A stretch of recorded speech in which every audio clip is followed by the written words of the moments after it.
Pulling out the coupe at the lot. Told him fuck 12, fuck SWAT. Busting all the bells out the box. I just hit a lick with the box. Had to put the stick in the box. Hey, I'm Tyler Bronski here at the Jefferson Valley Mall, back again with Maximo Ravano. Maximo, good to see you again. Good to see you too. How are you doing? Good, man. Thanks for asking. Now, we just finished, or you, I should say, one of the craziest events, craziest meet and greets. Can you describe what this day was like for you? I mean, it was pretty amazing. I wasn't expecting that many people to show up. Like, it just was on and on and on. No break, like very few breaks this time, but it was just like continuous. And I was not expecting this many people to show up for us. It was like the Connecticut Trio, I think almost like 3,000 people showed up. It was an insane line, but it was awesome to say hi to everybody and like, you know, make everybody's day because we stayed for everybody. I mean, they were expecting hundreds of people. It turned into thousands pretty quickly. Now that you've met so many people, do you remember the first time you got recognized though?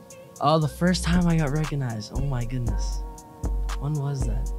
I don't know. Had to be early, like probably at a restaurant or something with like the boys. And I don't even know. I can't recognize. I mean, some actually, it's kind of funny. I recognize some of the people that were here from previous meet and greets. I think I memorized like 3 people or recognized like 3 people. But no, I can't remember the first time I got recognized. It's happening a lot, and like you said, now the fans are traveling wherever they go. So I love it. Besides this event, you also just went to Chicago for Social Bash. For those that didn't get to maybe fully follow along that trip, can you kind of explain the agenda and schedule you guys had there? Yeah, that event was kind of crazy. We had like several events over a couple days. It was pretty fun. We had several fans, like we had a Q&A section, a panel, we had a meet and greet portion, all of them super fun. Really, a lot of people showed up, really great audience, a lot of nice people out in Chicago. But yeah, the amount of people that showed up there was even insane too. You know, it's like crazy to see that you're like, you know, nationwide almost. Everybody knows of you. So I don't know, just seeing the support, especially from all around, is such a nice thing to have. Yeah, definitely. And when you were at that event, you got to meet a lot of other creators as well and collab with them. People like Alejandro Rosario, Danny Cohen, Lily Chi, you guys have met recently. Yeah. What's that like, meeting so many new creators because of this platform? It's so crazy because it's almost like a dream. Because like I grew up, I mean, I would say like I grew up watching a lot of people, like a lot of creators, never knowing that I actually like, you know, end up being one. Like, and now I'm out there collaborating with them, getting a bunch of views to these guys. So like, you know, everybody's seeing like myself and these creators now, and just seeing myself like as a part of them and with them and getting to meet them is like, honestly, it's like a dream. I don't know, I never expected it. It's so cool to see and like spend time with them because honestly they're all so nice and they're all so welcoming. So I have a great time spending time with all the other collaborators for sure. Who were some of those people you watched before you became kind of a social media star as well? Yeah, other people, like a lot of dancers I used to watch like before, like when Mark first introduced me to TikTok and we weren't making any, I say I watched it for like a good like 2 weeks, 3 weeks maybe. I was watching a bunch of dancers. I was definitely watching like Andre Swiley, Jabezville. I was watching a bunch of guys, and like I'd recognize some guys from Musically, and I was like, oh, these guys are back on TikTok. So I was like, you know, just seeing these guys like maybe from a friend or from like a girl that showed me, and like actually like getting to meet them, and like my friends at school was like, oh my gosh, you met this person. That's like pretty surreal to me because like I would have never expected it myself. I have the same reaction as them. I'm just like, you know, like I'm living it, so it's kind of crazy. Yeah.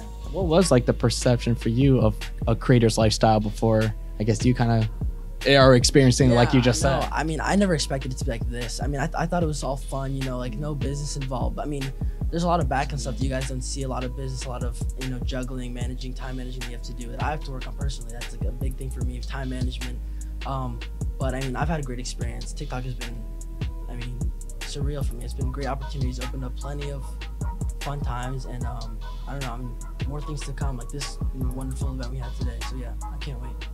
I'll go back to some creators collabs. I mean, you've been going to New York City sometimes, kind of a bunch of you guys, TikTokers together. What's that like when you get that whole group together? That's awesome because, you know, it's like we talked before and you meet them in person, and like, just like I said earlier, they're so welcoming, so friendly.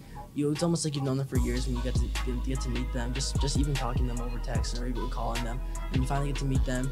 And then like, especially when people see you together, like they're kind of excited, like especially when they're not expecting, because when we don't do an announcement and they see us together, it's almost like their faces light up, like, oh my gosh, it's you. So I mean, I have a great time collaborating with other guys. It's I don't know, it's an awesome experience.